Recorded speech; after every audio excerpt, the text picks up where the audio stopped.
వెంకట్రావు గారు, మీరు తొందరపడకండి. ఏం జరిగిందో నేను తెలుసుకుంటాను. నేను మీకు ఇచ్చిన 140 కోట్లు నాకు తిరిగి ఇవ్వండి, లేకపోతే మీ మీద నేను చీటింగ్ కేసు పెట్టాల్సి వస్తుంది.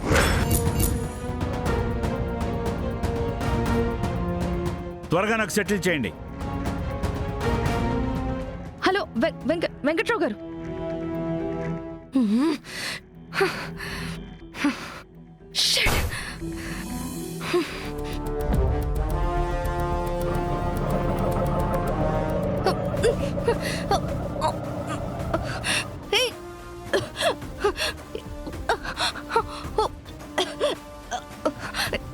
వదులు, వదలండి. ఎవరు మీరు? వదులు. చూడు, ఇప్పటికైనా మారకపోతే నీ గురించి, నీ బుద్ధి గురించి, నీ నిజ స్వరూపం గురించి ఈ ప్రపంచం మొత్తం తెలిసేలా చేస్తాను. ఇప్పటికైనా మారు, లేకపోతే నువ్వు ఎలాంటి చెత్త ప్లాన్లు వేసినా ఆ ప్లాన్ని నేను అడ్డుకుంటాను.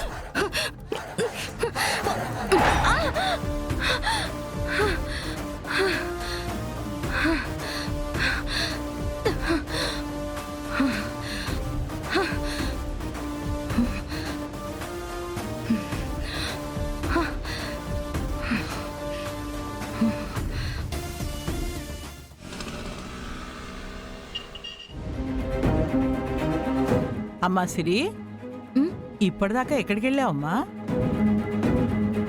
నీకు 7వ నెల అని గుర్తుందా? ఈ సమయంలో నువ్వెంత జాగ్రత్తగా ఉండాలి.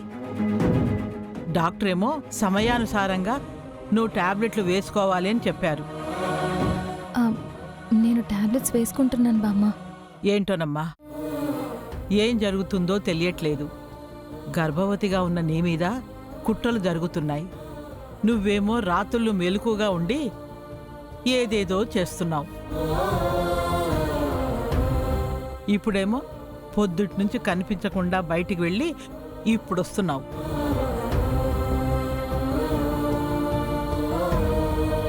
నీకు నీ గర్భం ఎంత ముఖ్యమో నాకు తెలుసమ్మా.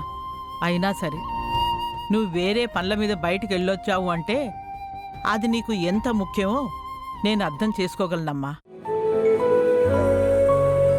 చూడు సిరి, పెద్దదాని కదా, కొంచెం చాదస్తం ఎక్కువ. నిన్ను పదే పదే అదేంటి ఇదేంటి అని అడుగుతున్నాను. దానికి నువ్వు సమాధానం చెప్పాల్సిన అవసరమే లేదమ్మా. సిరి, నీ కడుపులో పెరుగుతున్న ఈ బిడ్డ ఎంత అదృష్టవంతులో.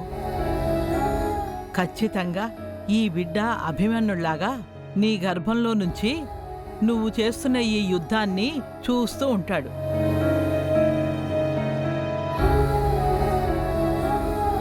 వచ్చినప్పటి నుంచి నేను చూస్తూనే ఉన్నాను తల్లి. నువ్వు పైకి నవ్వుతూ కనిపించినా లోపల నీలో నువ్వు ఎంత సంఘర్షణ పడుతున్నావో నాకు నీ కళ్ళల్లోనే కనపడుతుందమ్మా. నీ గుండెల్లో రగిలే అగ్నిగుండాన్ని దాచుకొని పైకి మాత్రం మామూలుగా కనిపిస్తున్నావని నాకు తెలుసు. ఈ సమస్యల్ని, ఈ కన్నీళ్ళని నువ్వు దాటుకుని నీ బిడ్డకు జన్మనిస్తావు. ఆ పుట్టబోయేవాడే నీకు ఓదార్పు అవుతాడమ్మా.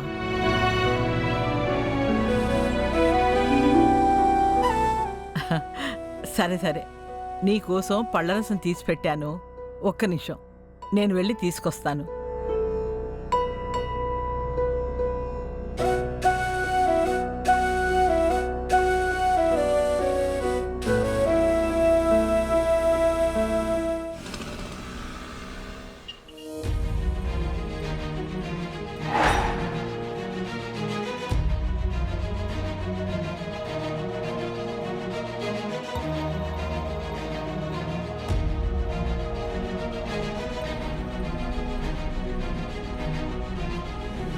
అమ్మా, ఏంటి? నీకన్నీ గుర్తున్నాయా? దేని గురించి నువ్వు మాట్లాడుతోంది? అమ్మా, నాకిప్పుడు ఎన్నో నెలలో నీకు తెలుసు కదా. మనం ఆడుతున్న నాటకం ప్రకారం నీకు నెలలు నిండాయని నాకు తెలుసు. అంతేకాదమ్మా, మన డాక్టర్ ఇచ్చిన డెలివరీ డేట్ కూడా ఇంకో 2 రోజుల్లోనే ఉంది. అయితే ఏంటి ఇప్పుడు? అయితే ఏంటంటావేంటమ్మా? 2 రోజుల్లో నా డెలివరీ అని చెప్పారు. ఏర్పాట్లన్నీ ఎక్కడి వరకు వచ్చాయి? అవతల నాకు బేబీనిచ్చే వాళ్ళు రెడీనా? ఆ ఐవీఎఫ్ డాక్టర్ ఏమంటుంది? సహస్ర, నువ్వేమీ కంగారు పడకే, అన్నీ చూసుకోవడానికి నేనున్నాను కదా. అమ్మా, ఇది నా లైఫ్కి సంబంధించిన విషయం.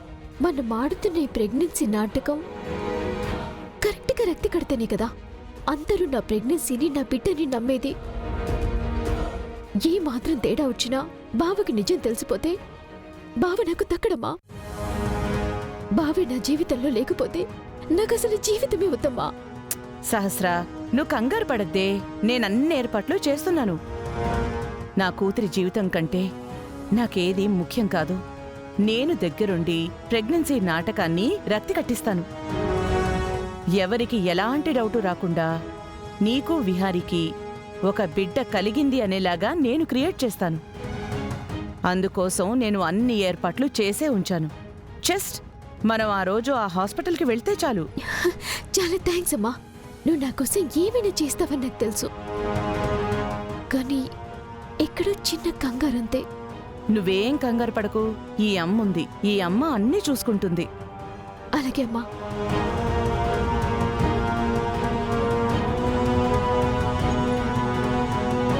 సహస్ర, నీ ప్రెగ్నెన్సీ విషయంలోనూ నీ బిడ్డ విషయంలోనూ ఇప్పుడే కాదు, ఫ్యూచర్లో కూడా ఎలాంటి ప్రాబ్లం రాకుండా ఉండాలంటే లక్ష్మి బిడ్డ నీ బిడ్డ అవ్వడమే కరెక్ట్.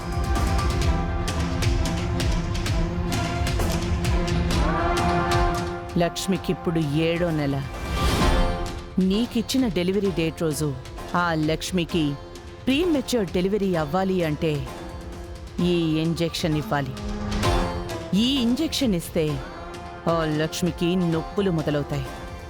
7వ నెలలోనే ఆ లక్ష్మి బిడ్డని కంటుంది. ఆ కన్న బిడ్డని నేను నా కూతురు దగ్గరికి చేరుస్తాను.